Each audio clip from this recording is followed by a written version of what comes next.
नमस्कार छात्रों, आर के विज्ञान पीजी महाविद्यालय कालवाड़ जयपुर की ऑनलाइन क्लासों में आपका स्वागत है। छात्रों, आज हम बीए पार्ट थर्ड ईयर इतिहास विषय के पेपर प्रथम के बारे में चर्चा करेंगे। छात्रों, जो आज हमारा चर्चा का टॉपिक रहेगा वो टॉपिक हमारा है असहयोग आंदोलन।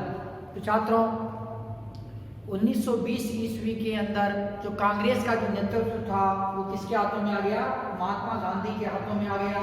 और महात्मा गांधी के हाथों में कांग्रेस का नेतृत्व आते ही वास्तव में राष्ट्रीय स्वाधीनता का संघर्ष जो आरंभ हुआ। तो छात्रों, प्रथम विश्व युद्ध के बाद में भारतीय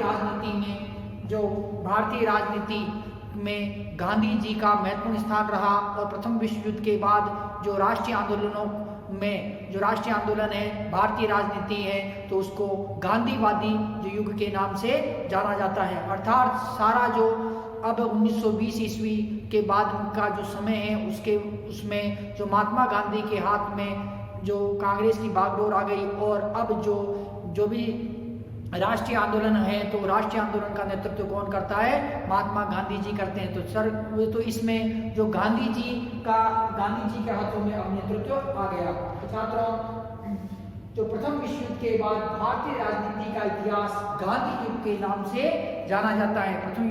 प्रथम विश्व युद्ध के बाद में जो भारतीय राजनीति का इतिहास किस नाम से जाना जाता है? गांधी युग के नाम से जाना जाता है। क्यों? क्योंकि जो प्रथम विश्व युद्ध के बाद में जो भारतीय राजनीति के अंदर महात्मा गांधी जी का वर्चस्व स्थापित हो गया। और महात्मा गांधी जी ने क्या किया कि अब जो राष्ट्रीय आंदोलनों की दिशा ही मोड़ दी। महात्मा गांधी द्वारा असहयोग आंदोलन, सविनय अवज्ञा आंदोलन तथा भारत छोड़ो आंदोलन जैसे आंदोलन चलाए गए। छात्रों, असहयोग आंदोलन तो महात्मा गांधी का ये बहुत बड़ा आंदोलन था और इस आंदोलन ने अंग्रेजी साम्राज्य की नींव को हिला दिया। तो छात्रों, ये असहयोग आंदोलन है। असहयोग जो आंदोलन है किसी एक कारण के चलते नहीं हुआ। कोई भी आंदोलन होता है उसको प्रारंभ करने के कई कारण होते हैं। तो छात्रों, असहयोग आंदोलन था तो इसके भी कई कारण थे, जैसे रोलेट एक्ट, जलियांवाला बाग हत्याकांड, खिलाफत आंदोलन तथा हंटर कमेटी की दोषपूर्ण नीति। इसके अतिरिक्त 1919 के अधिनियम, प्रथम विश्व युद्ध के बाद में उत्पन्न होने वाली समस्याएं, अकाल, महामारी, आर्थिक स्थिति खराब होना, सैन्य भर्ती नियम। तो इस प्रकार के कई कारण थे। इन कारणों के चलते क्या हुआ कि असहयोग आंदोलन प्रारंभ हुआ। असहयोग आंदोलन को प्रारंभ महात्मा गांधी जी ने किया। तो छात्रों, तो आज हम अब गांधी जी द्वारा चलाए गए असहयोग आंदोलन के बारे में विस्तार पूर्वक चर्चा करेंगे कि क्या कारण रहे कि महात्मा गांधी ने असहयोग आंदोलन प्रारंभ किया, इस आंदोलन के क्या परिणाम निकले। और ये आंदोलन था, ये बहुत बड़ा आंदोलन था, परंतु महात्मा गांधी ने इसे अचानक ही स्थगित क्यों कर दिया। और असहयोग आंदोलन का भारतीय इतिहास में, भारतीय राजनीति में, भारतीय स्वतंत्रता संग्राम में क्या महत्व रहा, तो उसके बारे में भी हम चर्चा करेंगे। तो छात्रों, हम देखते हैं असहयोग आंदोलन के बारे में। छात्रों, महात्मा गांधी जी द्वारा चलाया गया ये बहुत बड़ा आंदोलन था। और हम देखते हैं असहयोग आंदोलन के बारे में। प्रथम विश्व युद्ध के बाद भारतीय राष्ट्रीय आंदोलन के स्वरूप हुए। प्रथम विश्व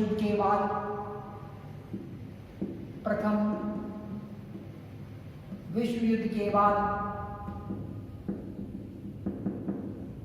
भारतीय राष्ट्रीय आंदोलन, भारतीय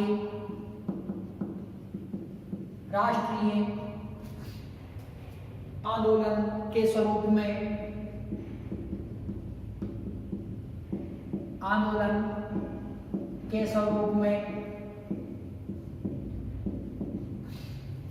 भारतीय राष्ट्रीय आंदोलन के स्वरूप में वह कार्यप्रणाली में आमूल परिवर्तन आया। कार्यप्रणाली में आमूल परिवर्तन आया।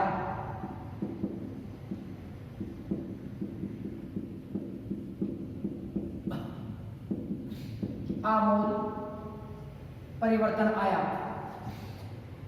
1920 में कांग्रेस का नेतृत्व महात्मा गांधी के हाथों में चला गया। 1920 में महात्मा गांधी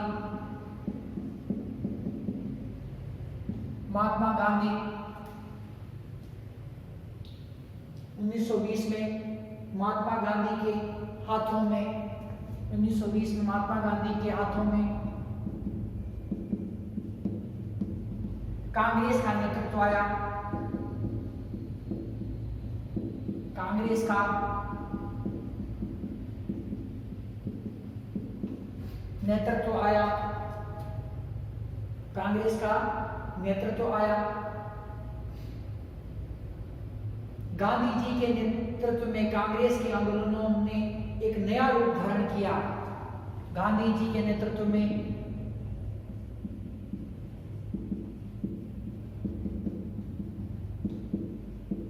कांग्रेस के आंदोलनों ने कांग्रेस के आंदोलनों ने एक नया रूप धारण किया। एक नया रूप धारण किया। एक नया रूप धारण किया।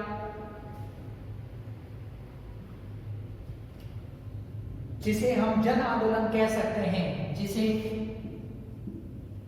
हम जन आंदोलन कह सकते हैं। जिसे हम जन आंदोलन कह सकते हैं।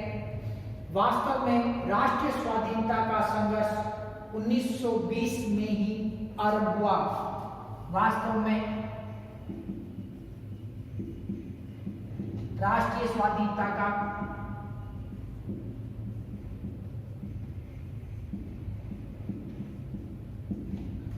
संघर्ष वास्तव में राष्ट्रीय स्वाधीनता का संघर्ष 1920 में ही आरंभ हुआ।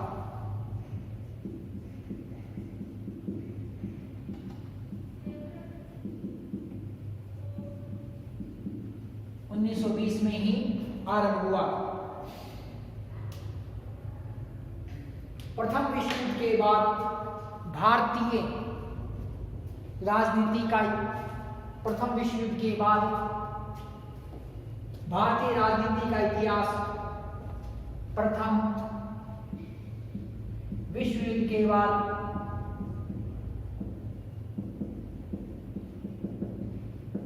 भारतीय राजनीति का इतिहास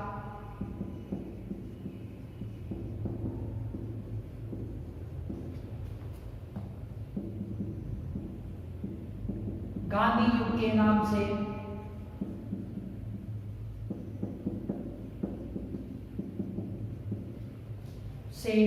जाना जाता है।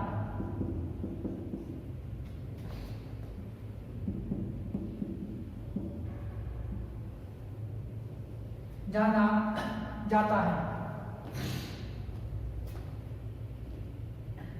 गांधी जी ने दक्षिण अफ्रीका में भारतीयों को सुविधाएं दिलाने के लिए गांधी जी ने दक्षिणी अफ्रीका में भारतीयों को सुविधाएं दिलाने के लिए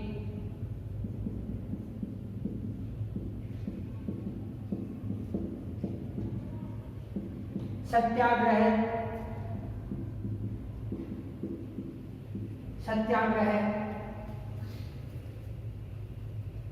का प्रयोग किया और अंग्रेजों से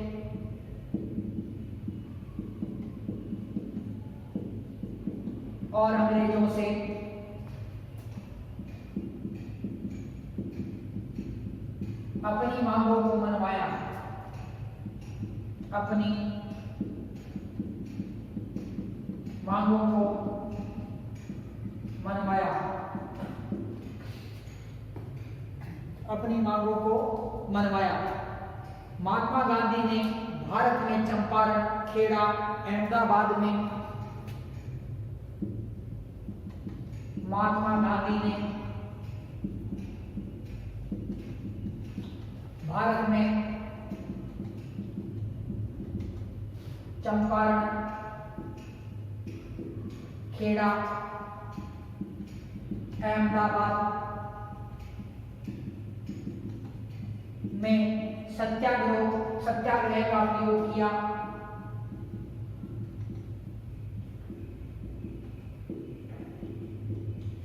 सत्याग्रह का प्रयोग किया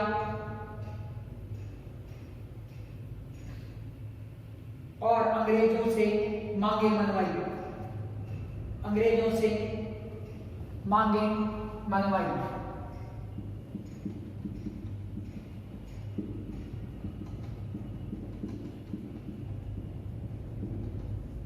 छात्रों, जो महात्मा गांधी है, तो महात्मा गांधी जी द्वारा असहयोग आंदोलन प्रारंभ किया गया। तो हम देखते हैं छात्रों कि प्रथम विश्व युद्ध के बाद भारतीय राष्ट्रीय आंदोलन के स्वरूप में कार्य प्रणाली में आमूल परिवर्तन हुआ। तो प्रथम विश्व युद्ध है, तो प्रथम विश्व युद्ध के पहले छात्रों क्या चल रहा था कि जो भारतीय राष्ट्रीय कांग्रेस थी, इसमें सबसे पहले 1885 ईस्वी से लेकर और 1905 ईस्वी तक का समय था वो नरम दल का था, अर्थात उदारवादी दल का था। 1905 ईस्वी से लेकर 1919 ईस्वी तक का समय था वो किसका था? उग्रवादी दल, उग्रवादी अर्थात गर्म दल का ये समय था।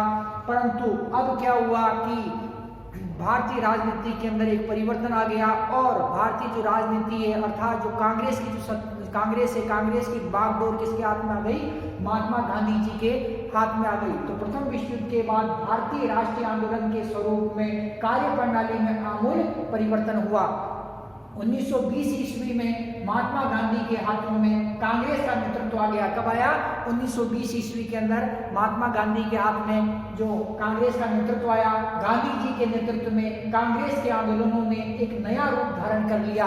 अब जो आंदोलन होते थे छात्रों, अब जो आंदोलन क्या है कि बड़े आंदोलन होते थे और इसका जो असर होता था व्यापक असर होता था। क्यों? क्योंकि अब नेतृत्व किसके हाथ में आ गया था? महात्मा गांधी के हाथ में आ गया था नेतृत्व। और जो 1920 में महात्मा गांधी के हाथों में कांग्रेस का नेतृत्व आया। गांधी जी के नेतृत्व में कांग्रेस के आंदोलनों ने एक नया रूप धारण किया जिसे हम जन आंदोलन कह सकते हैं। एक नया रूप धारण किया था जिसे हम कौन सा आंदोलन कहते हैं? जन आंदोलन कह सकते हैं। वास्तव में राष्ट्रीय स्वाधीनता का संघर्ष 1920 में ही आरंभ हुआ। वास्तव में जो राष्ट्रीय स्वाधीनता है तो राष्ट्रीय स्वाधीनता का संघर्ष कब प्रारंभ हुआ? 1920 ईस्वी के अंदर प्रारंभ हुआ। प्रथम विश्व युद्ध के बाद भारतीय राजनीति का इतिहास गांधी युग के नाम से जाना जाता है। किसी न्यूटन भी पूछा जा सकता है छात्र ने आपसे कि गांधी युग, तो प्रथम विश्व युद्ध के बाद भारतीय राजनीति का इतिहास किस नाम से जाना जाता है? गांधी युग के नाम से जाना जाता है। गांधी जी ने दक्षिणी अफ्रीका में भारतीयों को सुविधाएं दिलाने के लिए सत्याग्रह का प्रयोग किया और अंग्रेजों से अपनी बातों को मनवाया। तो छात्रों, गांधी जी ने दक्षिणी अफ्रीका में भारतीयों को सुविधाएं दिलवाने के लिए सत्याग्रह का प्रयोग किया और अंग्रेजों से अपनी बातों को मनवाया। तो महात्मा गांधी जी ने भारत में भारत में क्या किया छात्रों? चंपारण, खेड़ा, अहमदाबाद। महात्मा गांधी जी ने सर्वप्रथम चंपारण, खेड़ा, उसके बाद में अहमदाबाद यहाँ पर क्या किया? सत्याग्रह का प्रयोग किया और अंग्रेजों से अपनी बातों को मनवाया। छात्रों, गांधी जी ने ऐसा प्रयोग, सत्याग्रह का प्रयोग, जो सत्याग्रह का प्रयोग किया था, कहाँ किया छात्रों? ये प्रयोग उन्होंने दक्षिणी अफ्रीका में सर्वप्रथम किया और भारत के अंदर जो सर्वप्रथम कहाँ किया? चंपारण के अंदर किया। छात्रों, तो इस प्रकार से जो महात्मा गांधी थे तो उन्होंने सत्याग्रह का प्रयोग करके और अपनी जो मांगे थी, अपनी मांगों को अंग्रेजों से मनवाया। तो छात्रों, अब हम देखते हैं आगे इसमें कि छात्रों, प्रारंभ में गांधी जी, अब महात्मा गांधी गोखले के विचारों से प्रभावित होने के कारण, महात्मा गांधी जो गोखले के विचारों से प्रभावित थे, जो गोपाल कृष्ण गोखले थे, ये उदारवादी नेता थे और इनके विचारों से जो महात्मा गांधी जो प्रभावित थे, तो महात्मा गांधी गोखले के विचारों से, महात्मा गांधी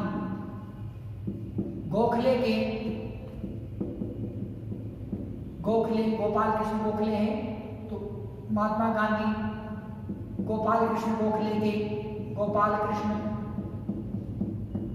के महात्मा गांधी गोपाल कृष्ण गोखले के विचारों से, महात्मा गांधी गोपाल कृष्ण गोखले के विचारों से प्रभावित होने के कारण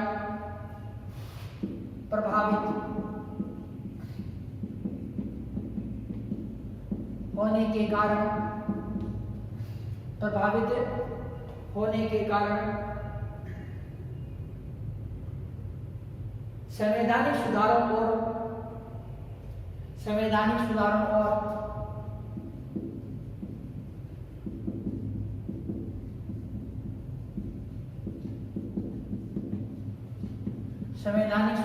और सरकार को सहयोग देने के पक्ष में थे। सरकार को सहयोग देने के पक्ष में थे।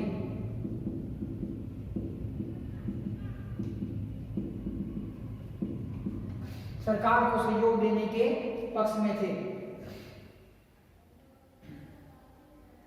प्रारंभ में गांधी जी अंग्रेजों के सहयोगी थे, परंतु प्रारंभ में महात्मा गांधी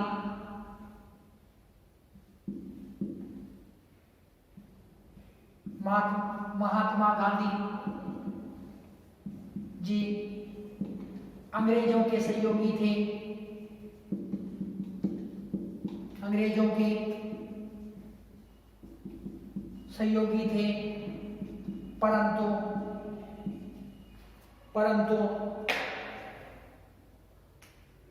परंतु रॉलेट एक्ट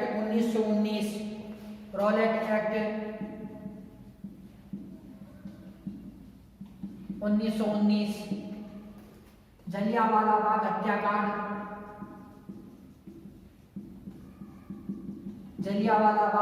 हत्याकांड 1919 व खिलाफत आंदोलन 1920 के प्रश्न पर खिलाफत आंदोलन 1920 के प्रश्न पर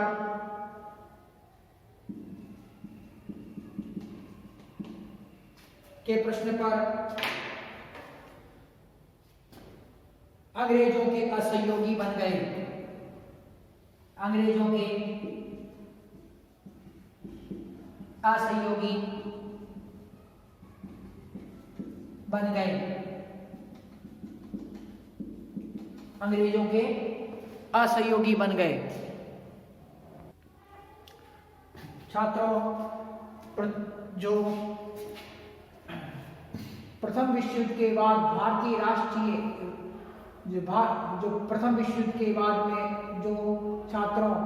जो भारतीय राष्ट्रीय जो राजनीति थी, तो भारतीय राष्ट्रीय राजनीति का नेतृत्व किसके हाथों में आ गया?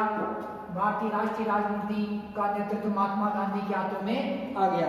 छात्रों, महात्मा गांधी जी गोखले के विचारों से प्रभावित होने के कारण जो संवैधानिक सुधार हो गए, सरकार को सहयोग देने के पक्ष में थे। अर्थात गांधी जी किससे प्रभावित थे? गोपाल कृष्ण गोखले से। और गोपाल कृष्ण गोखले जो गांधी जी के राजनीतिक गुरु भी थे, तो गोपाल कृष्ण गोखले के राजनीतिक विचारों से जो ये प्रभावित थे, कौन थे? महात्मा गांधी। इसीलिए ये संवैधानिक सुधारों और सरकार को सहयोग देने के पक्ष में थे। प्रारंभ में महात्मा गांधी जी अंग्रेजों के सहयोगी थे, परंतु रॉलेट एक्ट 1919, कौन सा एक्ट छात्रों? रॉलेट एक्ट 1919, जलियांवाला बाग हत्याकांड 1919 व खिलाफत आंदोलन 1920 के प्रश्न पर अंग्रेजों के असहयोगी बन गए। तो छात्रों, पहले तो सहयोगी थे, परंतु कुछ घटनाएं ऐसी घटी, जैसे रॉलेट एक्ट इसके अंतर्गत क्या था? किसी भी व्यक्ति को कभी भी, कहीं पर भी, कितने भी समय तक जो बंदी बनाया जा सकता था, और ना तो वो अपना पक्ष रख सकता था। तो छात्रों, ऐसा जो काला कानून था, तो इस काला कानून का विरोध महात्मा गांधी ने किया और जलियांवाला बाग हत्याकांड की घटना हुई, जिसके कारण क्या हुआ कि महात्मा गांधी अंग्रेजों के जो असहयोगी बन गए। और खिलाफत आंदोलन का प्रश्न था, तो 1920 के अंदर खिलाफत आंदोलन के प्रश्न पर भी जो महात्मा गांधी हैं अंग्रेजों के क्या हुए? असहयोगी बन गए। तो इन निम्नलिखित कारणों के चलते महात्मा गांधी अंग्रेजों के असहयोगी बन गए।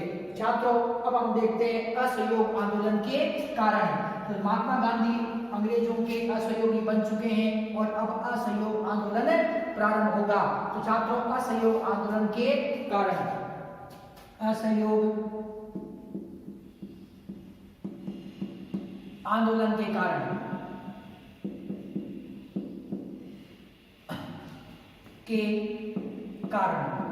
छात्रों, कभी भी कोई आंदोलन है या कोई क्रांति है तो वो किसी एक कारण से नहीं होती है, उसके कई कारण होते हैं।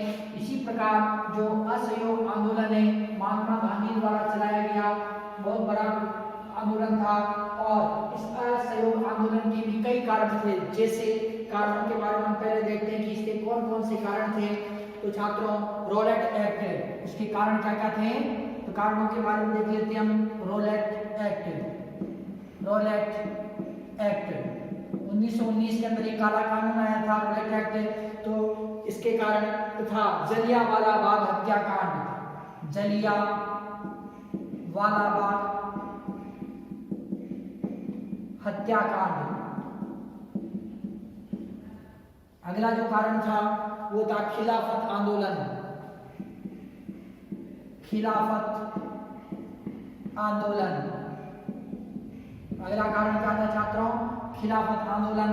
अगला कारण है 1919 के अधिनियम की अपर्याप्तता, 1919 के अधिनियम की अपर्याप्तता, पर्याप्तता, 1919 के अधिनियम की अपर्याप्तता। प्रथम विश्व युद्ध से उत्पन्न परिस्थितियां, प्रथम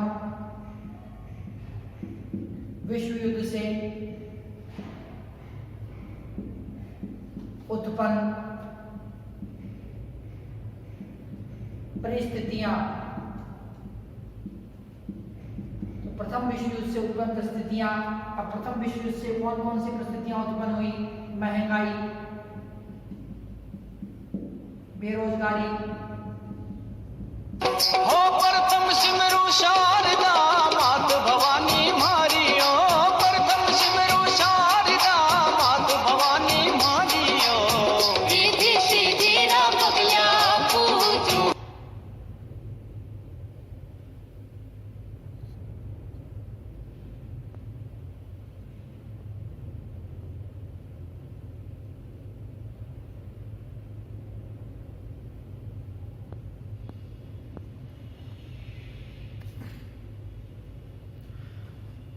तो छात्रों,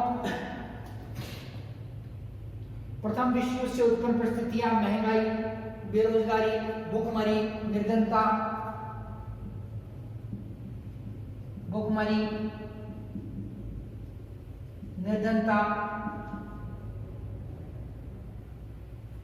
महंगाई, बेरोजगारी, भूखमरी, निर्धनता।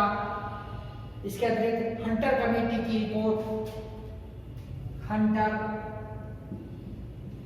कमेटी की रिपोर्ट, हंटर कमेटी की रिपोर्ट, अकाल महामारी, अकाल महामारी,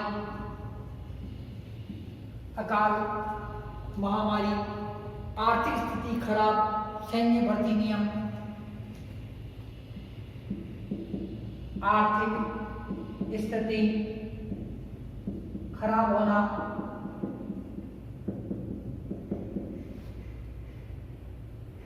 आर्थिक स्थिति खराब होना, सैन्य भर्ती नियम, सैन्य भर्ती नियम।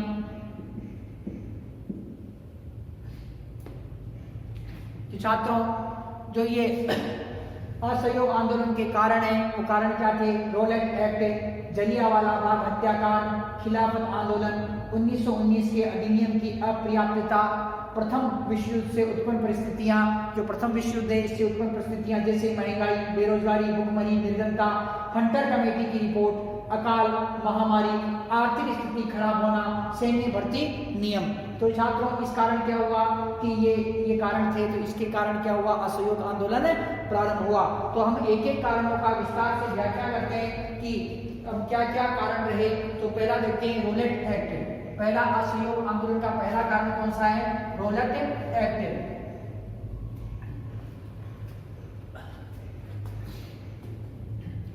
प्रथम विश्व युद्ध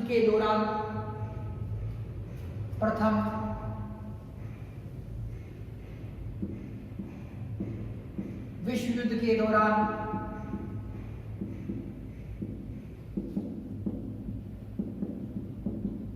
भारत में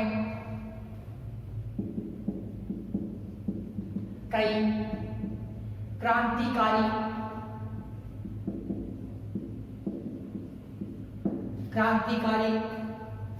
दल अत्यधिक सक्रिय हो गए।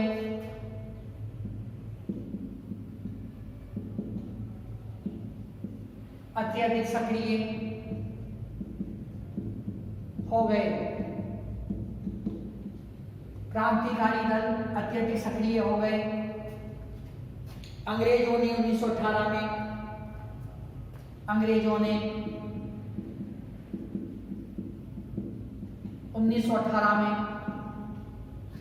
अंग्रेजों ने 1918 में न्यायाधीश रोलेट की अध्यक्षता में एक समिति नियुक्त की। न्यायाधीश रोलेट की अध्यक्षता में एक समिति नियुक्त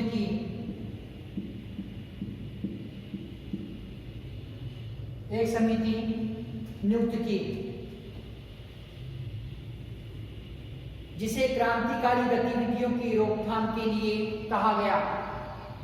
जिसे क्रांतिकारी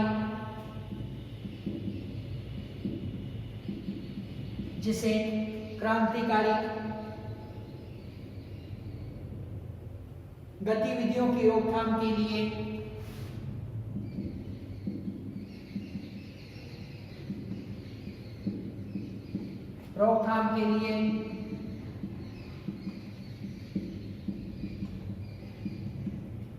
कहा गया। क्रांतिकारी गतिविधियों की रोकथाम के लिए कहा गया। इस समिति की रिपोर्ट के आधार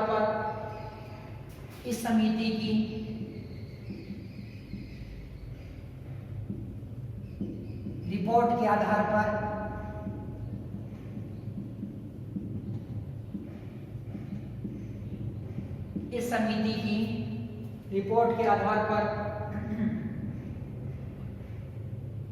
फरवरी 1919 में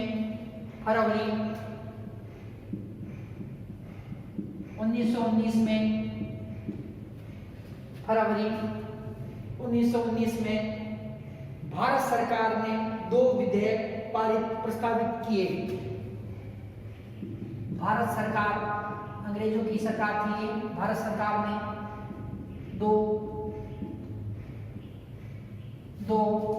विधेयक प्रस्तावित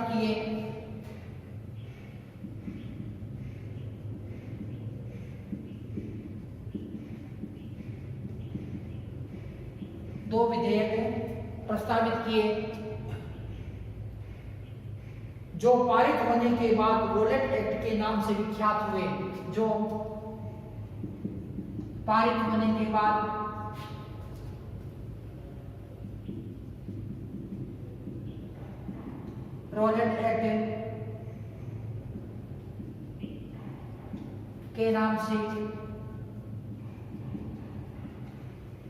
रोलेट एक्ट के नाम से पारित होने के बाद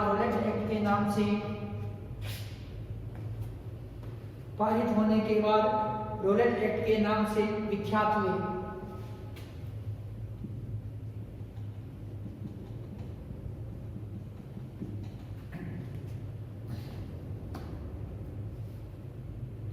इस कानून के अनुसार किसी भी व्यक्ति को संदेह मात्र होने पर ऐसे कानून के अनुसार किसी भी व्यक्ति पर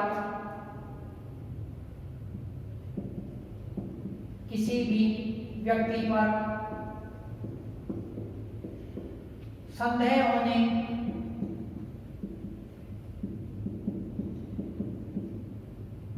मात्र पर, संदेह होने मात्र पर या संदेह मात्र होने पर बंदी बनाया जा सकता था। संदेह मात्र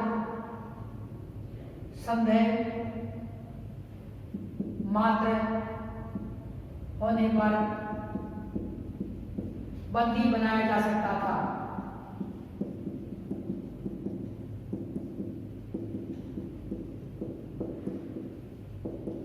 बंदी बनाया जा सकता था।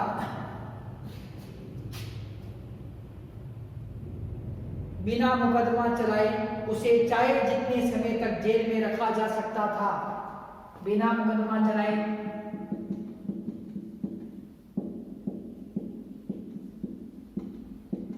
उसे चाहे जितने समय तक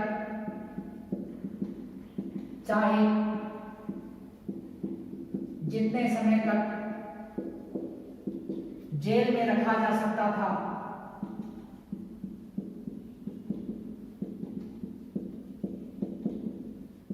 जेल में रखा जा सकता था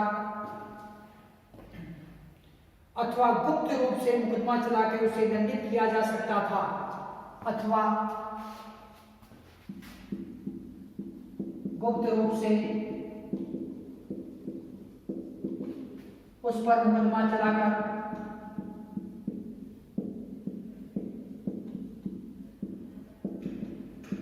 उसे दंडित किया जा सकता था।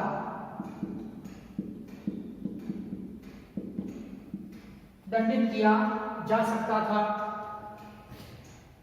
इस काले कानून का संपूर्ण भारत में विरोध हुआ। इस काले कानून का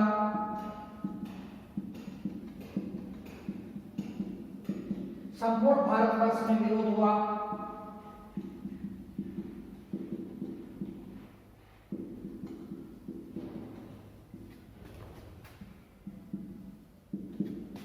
संपूर्ण भारत में विरोध हुआ। 6 अप्रैल 1919 को रोलेट एक्ट के विरुद्ध महात्मा गांधी ने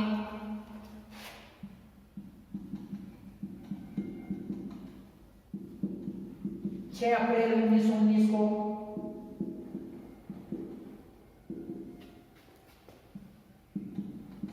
रोलेट एक्ट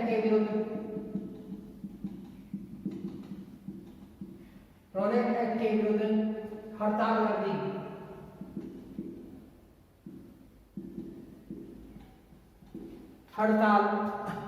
कर दी। तो छात्रों, जो महात्मा गांधी है, तो महात्मा गांधी ने 6 अप्रैल 1919 को रोलेट एक्ट के विरुद्ध हड़ताल कर दी। छात्रों, असहयोग आंदोलन का जो पहला कारण है वो कौन सा है? Rowlatt act. ये काला कानून था छात्रों। तो देखते हैं, प्रथम विश्व युद्ध के बाद में भारत में कई क्रांतिकारी जो दल थे वो अत्यधिक सक्रिय हो गए और क्रांतिकारी गतिविधियों बढ़ जाने के कारण अंग्रेज सरकार भयभीत हो उठी और उन्होंने क्या किया? अंग्रेज सरकार ने 1918 ईस्वी में न्यायाधीश रोलेट की अध्यक्षता में एक समिति नियुक्त की, जिसे क्रांतिकारी गतिविधियों की रोकथाम के लिए कहा गया।